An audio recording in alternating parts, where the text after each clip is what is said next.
Hello everyone, this video is created in response to the last question asked in the Veritasium's video Bullet Block Explained. How to modify the bullet block experiment to make the difference in bullet depth measurable. First of all, I would like to remind you what was the experiment. The setup is a wooden block is balanced above a rifle. In the first experiment, rifle shoots in the middle of the block and block jumps upward. In the second experiment, it shoots again, but this time at the end of the block. Derek already explained why the two blocks jump at the same height and why the second block ends up with more kinetic energy. Because the heat is non-elastic, the most of the mechanical energy is converted into heat. It is clear that when the block is hit in the middle, more energy is lost compared with the block hit at the end. It's expected that the bullet penetration hole in the first block would be deeper compared with the bullet penetration hole in the second block, but X-ray pictures show that the both holes have the same depth. The question is how to change the experiment to make the effect visible. To be observable, the difference between two depths should be comparable with the depth of the first hole. I ended up with a very simple formula. The proportion of the difference between the two depths and the depth of the first hole is the same as the proportion of the moment of inertia of the circulating bullet and the moment of inertia of the block. All moments of inertia are related to the center of the mass of the block. It is funny that the ratio between these two moments of inertia shows exactly what to change in the experiment to achieve the desired observable effect. To calculate energy losses for each experiment, we must calculate how much is the remaining kinetic energy for each experiment. Kinetic energy will be calculated knowing how much is the velocity of the center of the mass and also the angular velocity of the second block. The linear velocity of the center of the mass is exactly the same for both experiments. That is implied by the linear momentum conservation law. Next, the angular momentum conservation law would give us the angular velocity of the second block. Let's have a moving body with some mass m and velocity v. The momentum of the body is the multiplication of the mass and velocity. Angular momentum is always relative to some certain point. Let's O be that point. In my presentation next, I would use the center of the mass. The vector multiplication of the radius vector starting from the point O to the body and the vector of momentum of that body gives the angular momentum. Let's have a system with many different bodies which are moving with some velocities and interact between themselves, only internal forces, and there are no external forces at all. Then the sum of all linear momentums is a constant and the sum of all angular momentums is also a constant. That's the two preservation laws. Let V0 be the initial velocity of the bullet, let m be the mass of the bullet. Then P0 is the initial momentum of the bullet and E0 is the initial kinetic energy of the bullet. Let m be the mass of the block. The initial velocity of the block is 0. The sum of momentums before the impact is only the momentum of the bullet, because the velocity of the block is 0. Because after the impact, the bullet and the block are merged into one body with the mass the sum of the two masses, the sum of momentums is the momentum of that body. V1 is the velocity of the center of the mass of the merged bullet and block. Now let's apply the momentum preservation law and let's calculate how much is the velocity of the center of the mass, V1. Let's calculate the remaining kinetic energy. Substitute V1 with its value and calculate. It's very simple. The ratio between the mass of the bullet and the mass of the block and the bullet shows how much of initial kinetic energy is preserved. Because the mass of the bullet is much smaller than the mass of the block, only a tiny portion of the mechanical energy is preserved. Now let's calculate the energy converted into heat at the first experiment.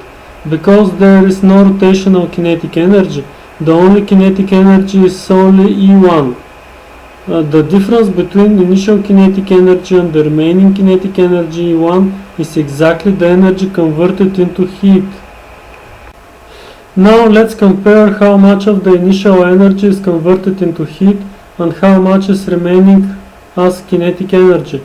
If the mass of the bullet is 2 grams and the mass of the block is 100 grams, then you could see that only 2% of the initial mechanical energy is preserved. 98% of the entire energy is converted as heat. Now let's calculate the kinetic energy of the second experiment. You could see that it contains the energy of linear motion with velocity v1, the kinetic energy E1, and some extra rotational kinetic energy.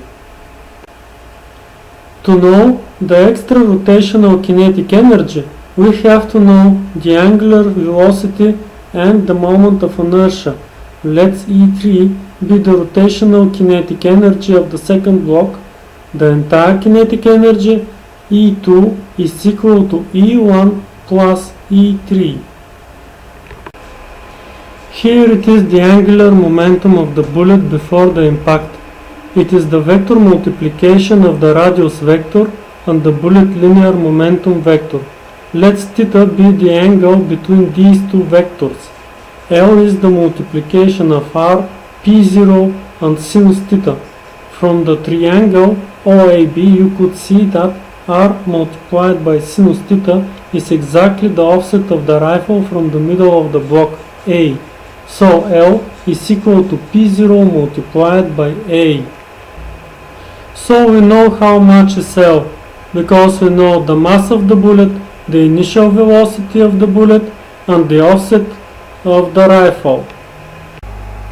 Now let's calculate the angular velocity omega. The angular momentum before the impact is the sum of the angular momentum of the bullet and the angular momentum of the block. Because the block is not moving, its angular momentum is 0. Angular momentum after the impact is the same as the angular momentum before the impact, due to the law of conservation of angular momentum. Angular momentum after the impact is the angular momentum of rotating block and the bullet stuck into it. It can be also expressed with the angular velocity omega and the moment of inertia E. To be more precise, E is the moment of inertia of the block and the bullet stuck into it related to the center of the mass O.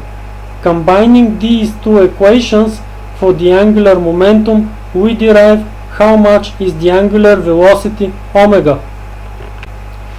Let's calculate the rotational kinetic energy E3.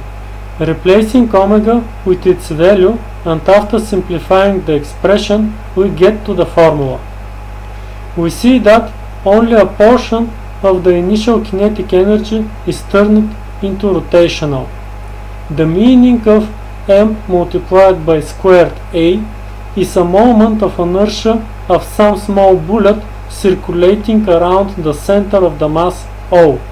Because the moment of inertia is the sum of the moment of inertia of the bullet and the moment of inertia of the block, because the moment of inertia of the block is much bigger, only a tiny portion of the initial energy is converted into rotational kinetic energy.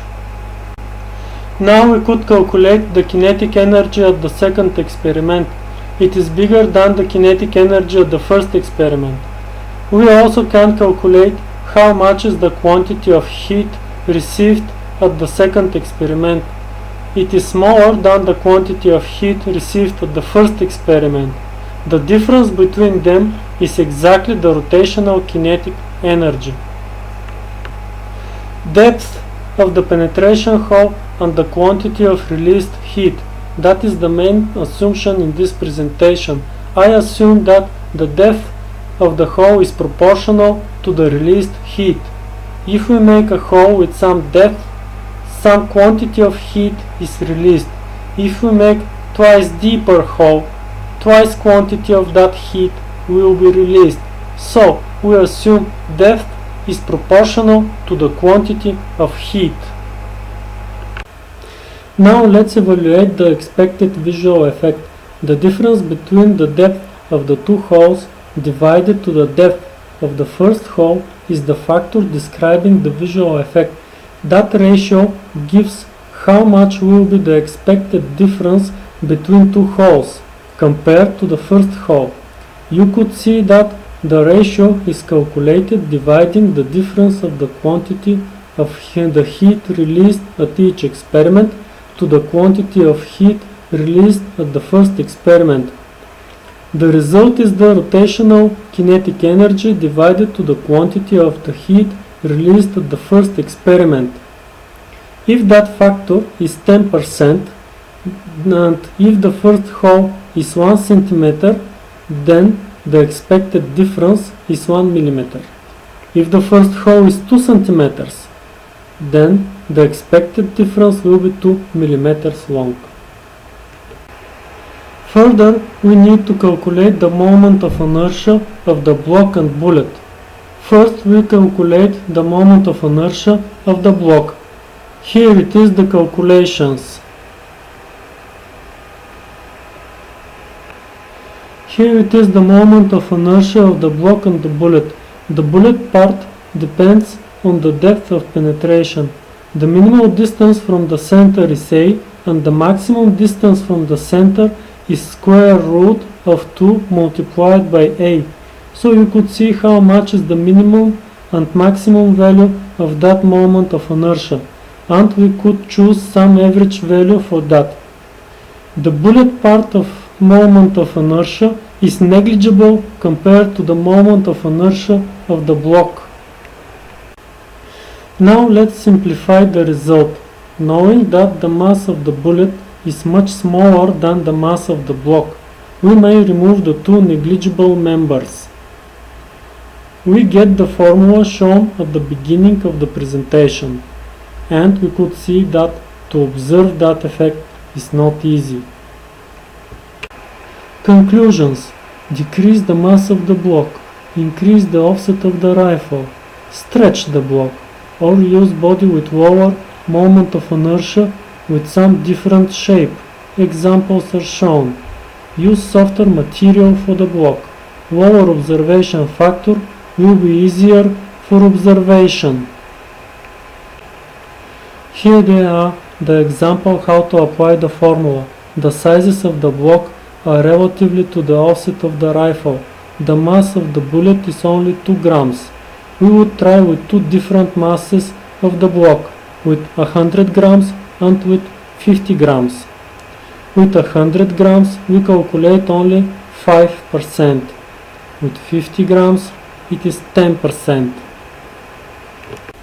Thank you for watching this video.